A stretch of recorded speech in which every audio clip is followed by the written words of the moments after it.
राजस्थान के मेवाड़ की पावन धरती ने कई महान एवं वीर पराक्रमी योद्धाओं को जन्म दिया है।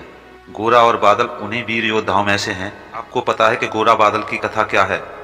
गोरा और बादल कौन है? गोरा और बादल ने किसकी रक्षा की थी?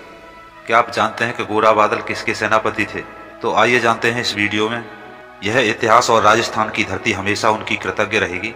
इन दोनों महान योद्धाओं के बारे में यह कहा जाता है, जिनका शीश कट जाने के बाद भी धड़ दुश्मनों से लड़ता रहा, यह वह राजपूत हैं।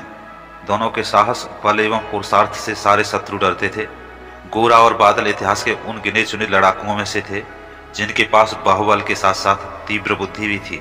इनकी बुद्धि व वीरता ने उस असंभव कार्य को भी संभव कर दिखाया, जिसे कोई शायद ही कर पाता।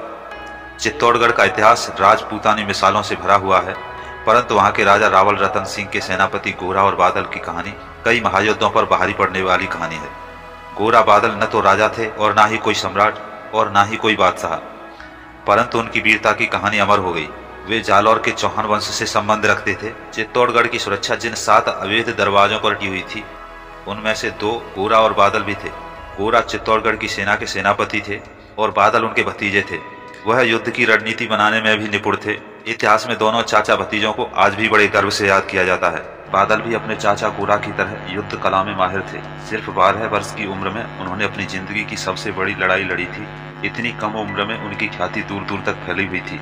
अलाउद्दीन खिलजी चित्तौड़ की महारानी पद्मावती की सुंदरता को शीशे में देखकर पाने के लिए पागल हो गया था।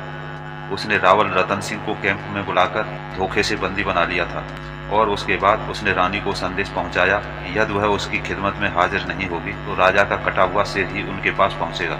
रानी ने गोरा और बादल से मदद की गुहार लगाई और तब गोरा और बादल राजपूतानी शान की रक्षा करने के लिए तुरंत तैयार हो गए। उन्होंने राजा को छुड़ाने के लिए एक रणनीति तैयार की। गोरा ने 700 डोलियां बनवाकर और उसमें सैनिकों को बिठा दिया। हर डोली में 4 कहारों को मिलाकर लगभग 3000 वीर राजपूत जवानों ने खिलजी पर सर्जिकल स्ट्राइक करने की तैयारी की। गोरा ने रानी के नाम से खिलजी को संदेश पहुंचाया कि महारानी उनके पास आने को तैयार हैं। वह एक बार महाराजा रतन सिंह से मिलना चाहती हैं। खिलजी ने खुश होकर तुरंत उनकी यह शर्त मान ली। पद्मिनी के भेष में टोली में बैठे लुहार को बंदी गृह भेजकर राजा की बेड़ियां कटवाकर गोरा ने मुक्त करवा लिया। दोनों गोरा और बादल राजपूत रणभूमि में सैनिकों के साथ खिलजी की सेना पर टूट पड़े।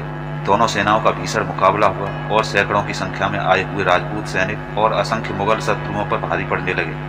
गोरा खिलजी के तंबू तक पहुंचकर उसे मारने ही वाले थे, तभी खिलजी अपनी पत्नी के पीछे छुप गया। गोरा एक सच्चे राजपूत थे और राजपूत महिलाओं को नहीं मारते, इसलिए उन्होंने महिलाओं पर हाथ नहीं उठाया और खिलजी बच गया। परंतु उसी खिलजी के सेनापति ने धोखे से गोरा पर प्राणघातक वार किया और गोरा खिलजी की सेना का संहार कर रहे थे। तभी खिलजी के एक सेनापति ने पीछे से धोखे से आकर उनका सिर धड़ से अलग कर दिया। सिर कटने के पश्चात भी गोरा का धड़ खिलजी की सेना से लड़ता रहा और अंत में उन्होंने उस सेनापति जफर का सिर काटकर जमीन पर गिरा दिया। फिर उसके बाद ही इस महान राजपूत योद्धा के प्राण निकले।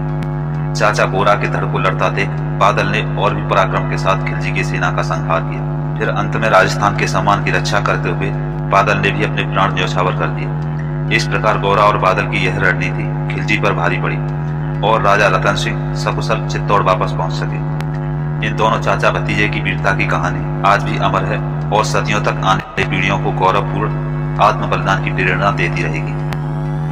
गोरा और बादल की वीरता और शौर्य की अद्भुत कहानी राजस्थान के कड़कड़ में अमर हो गई। गोरा और बादल की स्मृति में चित्तौड़गढ़ के किले में रानी पद्मावती के महल के दक्षिण में गुंबद के आकार के 2 घर बनवाए गए, जिन्हें गोरा और बादल के महलों का नाम दिया गया है। भारत माता के इन दोनों वीर सपूतों की कहानी युगों युगों तक नवयुगों में आजादी, अस्मिता और राष्ट्रभक्ति की प्रेरणा भरती रहेगी। तो दोस्तों, यह वीडियो आपको कैसी लगी कमेंट करके जरूर बताएं और ऐसे वीडियो के लिए हमारे चैनल को सब्सक्राइब करें।